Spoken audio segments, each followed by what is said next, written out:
Nushrat and I welcome you all on the educational platform of NK Educare. Friends, आज हम discuss करेंगे about learning disabilities. Okay, learning डिसएबिलिटीज. आप इस words को ही समझ सकते हैं, वर्ड से ही आप इसकी मीनिंग निकाल सकते हैं. लर्निंग डिसएबिलिटीज, लर्निंग अधिगम, डिसएबिलिटीज अक्षमता. ओके, जब लर्निंग में डिफिकल्टी आ जाए, डिसऑर्डर आ जाए, then we call it learning disabilities. May be writing problem हो, स्पीकिंग प्रॉब्लम हो, कैलकुलेशन प्रॉब्लम हो, वॉकिंग प्रॉब्लम हो, जो भी प्रॉब्लम हो, जो भी डिसऑर्डर हो या डिफिकल्टीज हो, अगर आती है, okay, then that is called learning disabilities. लिखने में, पढ़ने में, बोलने में, ओके, किसी तरह की भी अगर डिफिकल्टी आती है, okay, then that is called learning disabilities. Okay friends, आज हम डिस्कस करेंगे कुछ ऐसे डिसएबिलिटीज के बारे में जो यूजुअली सीटेट में हमेशा बार बार रिपीटेडली पूछे जाते हैं. राइट, वैसे तो बहुत सारे हैं, there are so many difficulties, learning difficulties बहुत सारी हैं, बट कुछ डिफिकल्टीज मैं आपके सामने प्रेजेंट कर रही हूँ जो जनरली सीटेट में आते ही आते हैं. जैसे कि आप देख सकते हैं, फर्स्ट वन डिसलेक्सिया. ये बहुत इंपॉर्टेंट है. डिसलेक्सिया यूजुअली ये अक्सर बार बार रिपीटेडली पूछी जाती है. Dyslexia, what do you mean by dyslexia? Actually these are the different types of learning disabilities. हमारे पास लर्निंग डिसएबिलिटीज बहुत तरह के हैं, लेकिन मैं इंपॉर्टेंट डिसएबिलिटीज जो जनरली सीटेट में पूछे जाते हैं वो मैं लेकर आई हूँ. तो फर्स्ट जानेंगे डिसलेक्सिया. What is dyslexia? किस तरह की डिसएबिलिटीज है ये, किस तरह की लर्निंग डिसएबिलिटीज है? Then difficulty in reading. अगर बच्चे को रीडिंग में कोई प्रॉब्लम हो, वर्ड्स को बच्चा समझ नहीं पाता, आगे पीछे करके पढ़ लेता है, बी का डब्ल्यू, ओके, और डब्ल्यू का एम बना देता है बच्चा. And because of this, okay, जब बच्चा वो प्रॉपर रिकॉग्निशन नहीं होती, लेटर समझ में नहीं आता, आगे पीछे दिखता है, in that condition it is called dyslexia. बच्चों को रीडिंग में प्रॉब्लम आ जाती है. Okay, next is dyscalculia. आप समझ सकते हैं कैलकुलेशन से. Calculation is related to addition, subtraction, multiplication, जितने भी तरह तरह के मींस गणित से रिलेटेड हैं, कैलकुलेशन से रिलेटेड हैं. Okay, that comes under dyscalculia. अगर बच्चों में कैलकुलेशन प्रॉब्लम आती है, बच्चा सही ढंग से सब्ट्रैक्ट नहीं कर पाता, एडिशन नहीं कर पाता, मल्टीप्लिकेशन नहीं कर पाता, then that type of disability is called dyscalculia. Difficulty in calculation, calculation difficulties means calculation disorders. Calculation disorder को हम कहते हैं डिसकैलकुलिया. रीडिंग डिसऑर्डर को dyslexia, very important, and calculation disorder को dyscalculia. Okay, third one is dysgraphia. आप समझ सकते हैं वर्ड से, disorder, graphia. Graphia means graph related to writing. Graph किससे रिलेटेड है? राइटिंग से रिलेटेड है. ग्राफ पे हम बेसिकली करते क्या है? ग्राफ पे हम राइटिंग करते हैं. दैट्स व्हाई अगर डिसग्राफिया है, आप बंद करके अभी समझ लें, graph means writing, dysgraphia disorder in writing.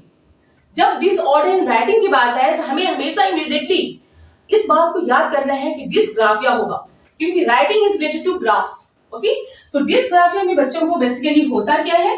Difficulty in writing, writing disorder हो जाती है, लिखने में प्रॉब्लम होती है. या तो बच्चा, जैसे फॉर एग्जांपल आप स्टार्टिंग से इस तरह से कर लो, ओके, लेफ्ट टू राइट, बच्चा को समझ में नहीं आएगा. Right to left, left to right कर सकता है. ओके, वर्ड्स को आगे पीछे कर सकता है, लेटर्स को आगे पीछे कर सकता है, रिवर्स ऑर्डर में कर सकता है. तो इस तरह की अगर डिफिकल्टी हो, that is called dysgraphia. Writing disorder को हम बेसिकली डिसग्राफिया कहते हैं. चलिए बढ़ते हैं. Fourth disorder, that is dysmorphia. Disability, morphia, morphology related to structure, body shape. Okay, थोड़ी साइंस पे बेस्ड है ये. Morphia, morphology related to body structure. Okay, dysmorphia में बेसिकली होता क्या है कि बच्चों को disorder in understanding body shape, body shape को अंडरस्टैंड करने में बच्चों को प्रॉब्लम आती है. फॉर एग्जांपल, बच्चा पिजन को कभी कभी हेन समझ जाता है, हेन को वो पिजन समझ लेता है, और मोर को वो मुर्गी समझ लेता है, डॉग को कैट समझ लेता है, क्योंकि बॉडी शेप की समझ नहीं होती. ओके, डिसऑर्डर होती है, एक तरह की डिसऑर्डर है जिसे बच्चा सही ढंग से शेप को रिकॉग्नाइज नहीं कर पाता. जब शेप रिकॉग्निशन में प्रॉब्लम हो, बॉडी शेप को समझने में प्रॉब्लम हो, तो इस तरह के डिसऑर्डर को हम कहते हैं dysmorphia. Understood? Now next one is aphasia. This is also very important. Aphasia क्या है? Difficulty in communication. Difficulty in communication, बातचीत करने में प्रॉब्लम। बच्चा सही ढंग से अपनी बातों को रख नहीं पाता, किसी के सामने कम्युनिकेट नहीं कर पाता है। अगर उसे बच्चे को बहुत सारी प्रॉब्लम है, लेकिन जैसे कि आप देख सकते हो कि आप टीचिंग में टीचर के पास ये बच्चे जाते हैं, लेकिन बच्चा बोल नहीं पाता, करके रह जाते हैं, यस मैम, ये वो कम्युनिकेट नहीं कर पाता। कुछ ऐसे बच्चों में डिफिकल्टीज आती हैं, डिसऑर्डर होते हैं, ओके, जो बच्चा अपनी बातों को रख नहीं पाता। ओके, अगर इस तरह की प्रॉब्लम हो, कम्युनिकेशन प्रॉब्लम हो, कम्युनिकेशन की अगर प्रॉब्लम है तो उससे और भी चीजें रिलेटेड होती हैं। राइटिंग में भी प्रॉब्लम थोड़ी बहुत आ जाती है, थोड़ी बहुत रीडिंग में भी प्रॉब्लम आ जाती है, right?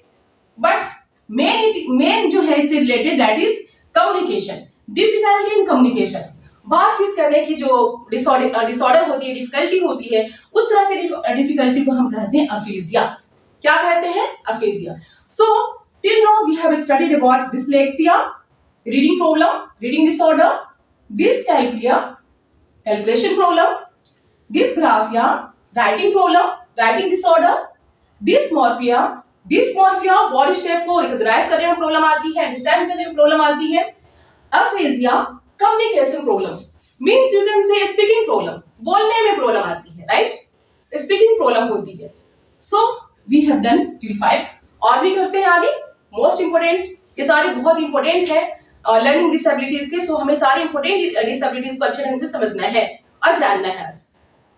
So friends, next learning disabilities की तरफ हम बढ़ते हैं, that is dyspraxia. Dyspraxia, what type of disability it is? किस तरह की डिसेबिलिटी है डिस्प्रैक्सिया? किस तरह की डिसेबिलिटी है? Then lack of coordination, lack of coordination, coordination की प्रॉब्लम होती है, कोऑर्डिनेशन की कमी होती है। फॉर एग्जांपल, जिस बच्चे में ये प्रॉब्लम होती है वो बच्चा सही ढंग से पेन उठा नहीं सकता, होल्ड नहीं कर सकता। फॉर एग्जांपल, अगर मैंने इसे फेंक दिया तो मैं इसे उठा भी सकती हूँ आराम से, कि आप भी उठा सकते हो। लेकिन जिन बच्चों में ये प्रॉब्लम होती है उनमें कोऑर्डिनेशन की कमी होती है, बॉल भी सही ढंग से उठा नहीं पाता हूँ। फॉर एग्जाम्पल, अगर आप बॉल को फेंक रहे हो, बच्चा ग्रैस्प नहीं कर पाएगा सही ढंग से, क्योंकि उनका कोऑर्डिनेशन नहीं होती, आईज और हैंड की कोऑर्डिनेशन प्रॉपर नहीं होती, राइट ना? तो जिस बच्चे में लैक ऑफ कोऑर्डिनेशन हो, okay, then it means that child is suffering from dyspraxia. It means वो बच्चा डिस्प्रैक्सिया से सफर है, okay, he has a disorder that is dyspraxia. Next is ADHD। ADHD ये आजकल जनरली सीटेट में पूछे जा रहे हैं, बहुत इंपॉर्टेंट है। ADHD का फुल फॉर्म क्या होता है? Attention deficit hyperactivity disorder. Attention deficit hyperactivity disorder. ये attention deficit hyperactivity disorder क्या है? You can understand, attention deficit means attention वाली प्रॉब्लम होती है, बच्चा सही ढंग से अटेंटिव नहीं रह पाता, अटेंशन नहीं होती, एक्टिव, या तो फिर वो बहुत ज्यादा हाइपर एक्टिव हो, एक्टिविटी हाइपर एक्टिविटी, या ऐसा हो सकता है कि बच्चा हाइपर एक्टिव हो, हाइपर एक्टिव, इतना ज्यादा एक्टिव, एक जगह पे उसकी जो निगाहें हैं वो टिकती नहीं है, वो अटेंशन नहीं दे पाता। कभी से फॉर एग्जांपल आपके सामने बैठा है, मैंने कहा बच्चा राइट ऑन A B, या आप बोलो मेरे साथ A, लेकिन वो बच्चा आपको नहीं देखेगा, he will see here, he will see there, because इसमें क्या प्रॉब्लम है? हाइपर डिसऑर्डर, हाइपर एक्टिविटी की प्रॉब्लम है, हाइपर एक्टिविटी डिसऑर्डर है, ओके। कोऑर्डिनेशन नहीं होती है प्रॉपर, वो अटेंटिव इतना ज्यादा एक्टिव होता है कि अटेंशन की कमी होती है, ओके, अटेंटिव नहीं रहता बच्चा। Then such type of disability is called ADHD, attention deficit hyperactivity disorder. Now the last one which we are going to study, that is autism. Basically autism में किस तरह की प्रॉब्लम होती है, किस तरह की डिफिकल्टी होती है? Then autism has multiple disorders, जिससे बहुत तरह के disorders होते हैं, like cognition, mentally थोड़ी प्रॉब्लम आ जाती है, communication, जब mental प्रॉब्लम है then communication प्रॉब्लम होगी, स्पीकिंग में थोड़ी बहुत प्रॉब्लम आएगी, right? So cognition, communication and emotion effect, और बच्चे में साथ साथ इमोशनली मींस इमोशन की भी प्रॉब्लम आ जाती है, छोटी छोटी बातों पे रो जाना, इमोशन कंट्रोल नहीं कर पाता है बच्चा, ओके। मल्टीपल जिसमें मल्टीपल तरह के डिसऑर्डर्स हो, बहुत तरह के डिसऑर्डर हो, उस तरह के डिसऑर्डर को हम कहते हैं what? Autism. It's also very important. Autism. Multiple disorders like cognition, communication and emotion, etc. etc. आप कर सकते हैं etc. Multiple disorder जिसमें हो, that type of disorder is called autism. I hope friends that आपको ये वीडियो बहुत अच्छी लगी होगी. ओके, अगर मेरी वीडियो अच्छी लगी तो प्लीज आप इसे लाइक करें, सब्सक्राइब करें और शेयर करें. मिलते हैं नेक्स्ट वीडियो में नेक्स्ट टॉपिक के साथ. Bye bye.